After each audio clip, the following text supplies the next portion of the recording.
Bonjour mesdames et messieurs et bienvenue sur B1 pour votre nouveau rendez-vous culturel, les Françaises de Keene ou plus simplement LFK.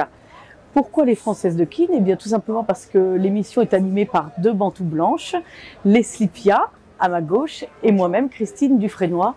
Nous sommes toutes les deux professeurs de français à Kinshasa et nous avons eu envie de faire découvrir certains lieux, certaines aussi curiosités linguistiques qu'on entend à Kinshasa. Enfin, de toute façon, Leslie, vous allez nous en dire un petit peu plus sur le programme. Eh bien, effectivement, Christine, nous nous retrouvons ici tous les dimanches pour discuter de l'actualité, à la fois internationale et à la fois l'actualité du Congo. Cette actualité passée, présente et future. Et nous échangerons aussi autour de la francophonie. Eh bien, sans plus attendre, Bozela, Poko Yeba, ou en Swahili, Subiri, Ili Udiwe. Merci Leslie. Avec notre promenade quinoise, puisque donc à chaque fois nous serons dans un lieu nouveau, un lieu un petit peu afropolitain. Où sommes-nous aujourd'hui, Leslie? Eh bien aujourd'hui, Christine, nous sommes au Kembo, c'est le café-bar de l'Institut français qui se trouve avenue de la Gombe. C'est un lieu où on peut se restaurer, boire un verre, à la fois avant, après les concerts, une séance de cinéma, une séance de travail à la bibliothèque, ou tout simplement pour venir se détendre. Alors, grâce à la playlist, pardon Christine, à la playlist qui est très sympathique. Et puis il y a aussi l'organisation des soirées de l'art. Des apéros de l'art, c'est ça. Voilà. Et alors, bon, les horaires, c'est 8h, 22h, c'est ça? Oui, c'est ça. Et tous les jours, sauf le dimanche. Ah, le dimanche. Donc ça tombe bien puisque c'est là que nous faisons notre émission, on n'a pas besoin d'y aller. Alors, vous me dites Institut français, c'est-à-dire à la Halle, c'est ça? C'est ce qu'on appelle ici la Halle. Oui, c'est ce qu'on appelle la Halle, effectivement. D'accord, ok.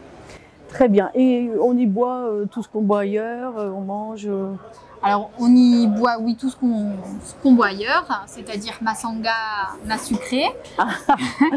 Très bien. Et on y mange à la fois congolais et à la fois, parfois, à la carte, des plats un petit peu plus, justement, afropolitains. Oui, pour ça, c'est un mélange assez intéressant parce qu'on peut avoir du pondou, on peut avoir du fumbois même, on a bien entendu foufou, kamundele, mais également, voilà, spaghetti bolognaise, quiche. C'est assez réussi comme proposition. Je tenais, pour cette première minute francophone, à venir sur un point qui nous tient à cœur, nous, les bantous blanches.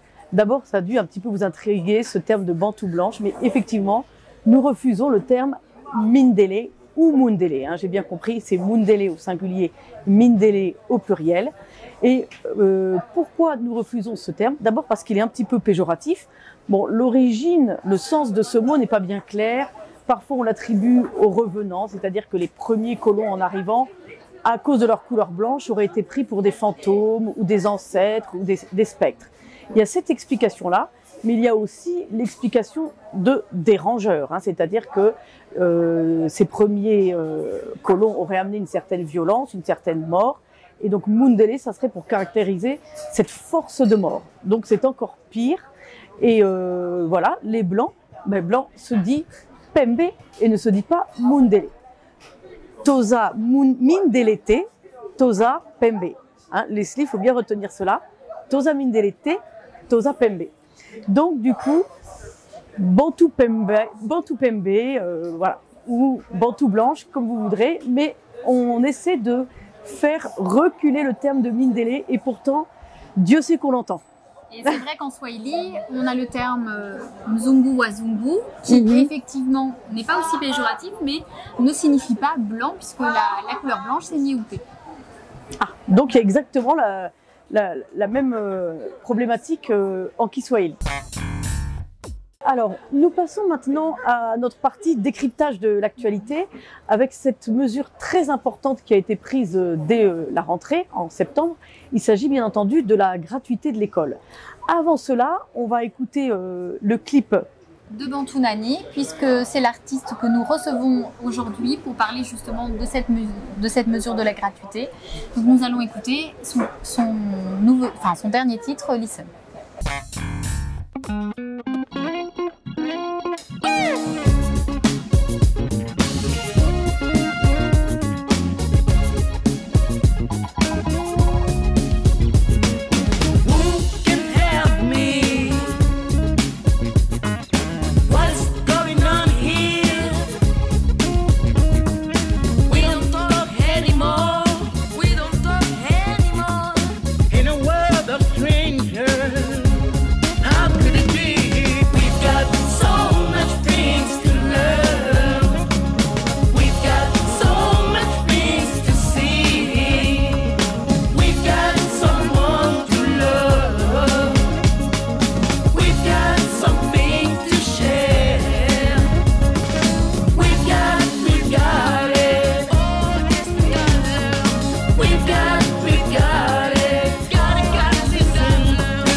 Bonjour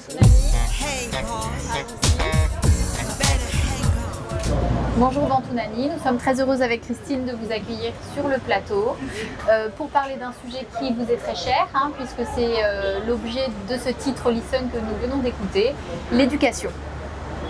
Oui, alors listen, donc il faut l'entendre, ça signifie entendre, c'est ça, entendre, écouter. Qu'est-ce que vous avez voulu dire par là? Toyoki. Oui, Toyoki. Toyoki. Bah, ça, c'est. Listen, c'est un titre fondamental dans notre album parce que c'est une chanson qui dit il faut apprendre à écouter, il faut apprendre à entendre, à réentendre, à entendre la jeunesse, à entendre la rue, à entendre les forces, comment dirais-je, les forces vives qui mènent, comment dirais-je, l'existence. On est dans un monde où on entend plus, on ne voit plus, on n'observe plus. Prendre le temps. Et dans cet album-là, j'ai voulu, à travers le jazz, vraiment m'impliquer d'une manière plutôt spirituelle que moins conflictuelle, moins de face. Et listen, vraiment, c'est ça. Prenons le temps d'entendre et d'écouter. Ah oui, parce que nous avions choisi ce titre pour illustrer la grande mesure du gouvernement sur l'éducation, puisque je crois que vous dites à un moment « We've got all something to learn »,« We've got something to learn ». C'est une ligne francophone, c'est ça, Oui. D'où l'accent charmant français en anglais. Sûrement. Oui, donc il faut que nous apprenions tous à dire la base, comme les cadres qui nous dirigent, on a besoin qu'il y ait un échange entre le peuple, les dirigeants, pour que l'enseignement et que cette grande mesure qui a été je dirais, appliquée par le gouvernement Tshisekedi, c'est une mesure qui soit soutenue par le peuple, parce que sans le peuple, on n'y arrivera pas. Comme le dit si bien pour le peuple, il faut aussi dire par le peuple. Il faut que le peuple s'approprie cette mesure-là pour qu'elle soit réellement efficace et parce que c'est une opportunité pour le Congo d'éviter d'avoir les enfants dans la rue, que les femmes, surtout les jeunes filles, puissent enfin aller librement à l'école et que les parents qui souffrent du Minerval puissent enfin se décharger de cette charge-là et que c'est normal pour un pays comme le Congo, un grand pays qui est riche, de pouvoir offrir la gratuité de l'école à ses enfants. Oui, d'ailleurs, la gratuité de l'école était déjà inscrite dans la Constitution. Leslie, est-ce que vous pouvez nous faire un petit rappel historique Alors, en fait, comme l'a dit notre artiste, c'est sous Mobutu que l'école a cessé d'être complètement gratuite, puisqu'il y a eu un effort demandé au niveau du budget national. Mais depuis 2005, il était inscrit dans la Constitution la gratuité de l'école. Et c'est qu'en 2018 qu'on applique finalement ce qui est inscrit dans la Constitution, c'est-à-dire la mise en place de cette gratuité qui pour le moment ne touche que l'école primaire.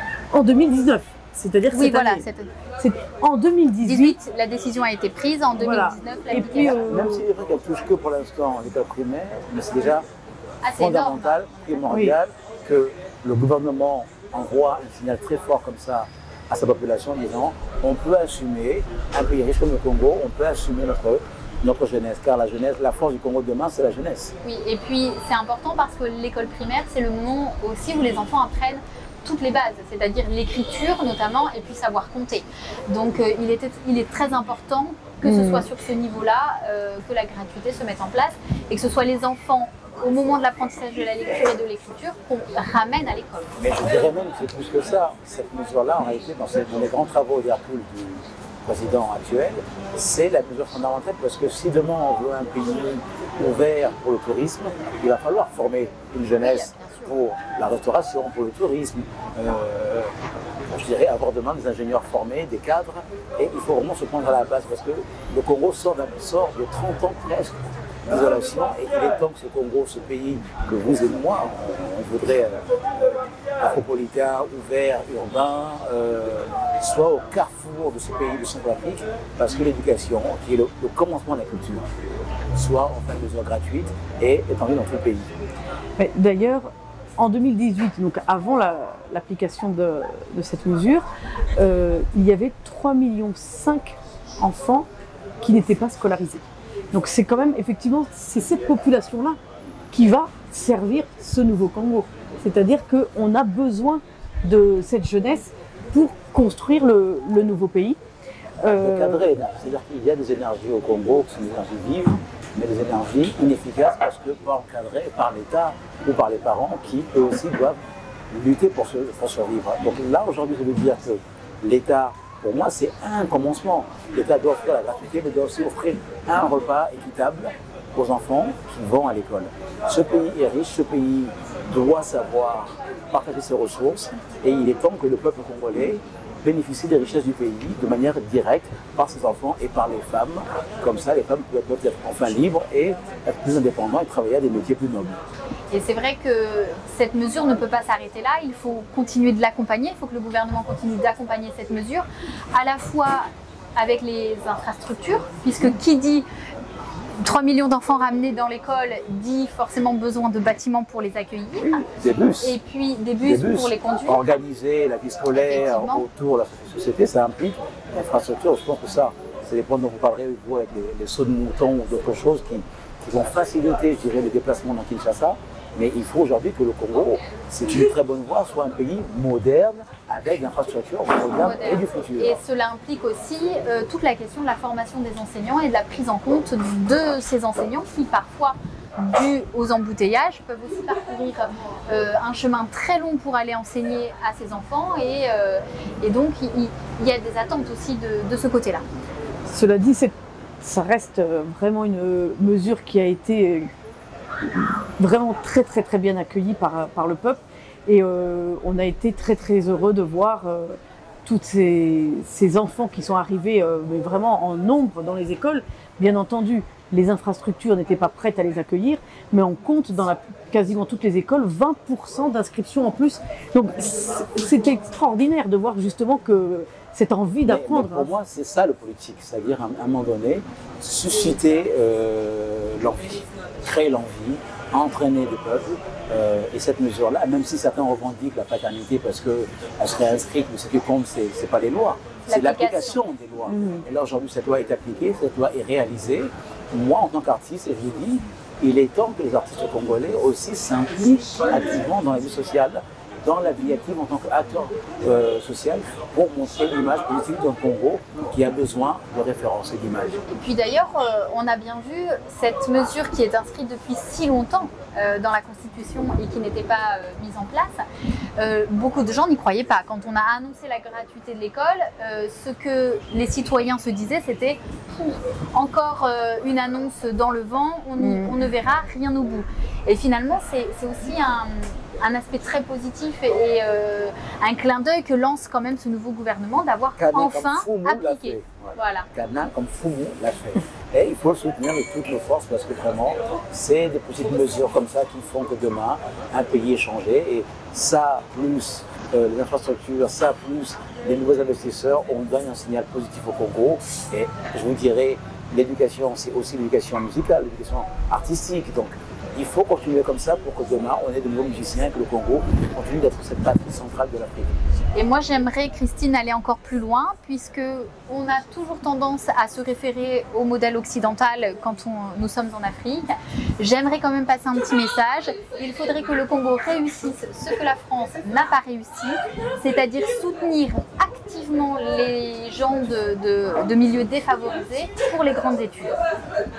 Il y a des énergies, je vous en parle, d'énergies vives, qui ne sont pas canalisées. Mais aujourd'hui, ce Congo a besoin de s'ouvrir. Ce Congo sans l'ouverture. Et quand je vous vois, vous, battu à Pembe, à Kinshasa, c'est Eli. Donc, il y a comme ça, il faut attirer une dynamique vers le Congo, mais il faut aussi que le Congolais se lève à tel et Mayemoko pour Makambo changer. Tout ne vient pas du président, tout ne viendra pas de Jésus, tout ne viendra pas d'un énième providentiel. La volonté, la vraie force, c'est celle du peuple. Mais pour ça, il faut que dans une conscience collective, on soit positif. Et donc, ce Congo-là est un Congo auquel je crois, il y a des montants producteurs, je suis aidé par des associations qui existent. Et au Congo, il y a des comptes, l'université KKPCDC, qui soutiennent des actions culturelles intenses. D'ailleurs, si ma mémoire est bonne, le slogan de la BCDC, c'est bâtisseur d'avenir. Donc, il se place bien dans cette idée du futur. Mais au-delà de ça, il faut vraiment continuer de croire en un Congo qui vit dans la paix parce qu'il n'y aura pas de futur sans paix, il n'y aura pas de futur sans Nations Unies et sans éducation. Sans éducation.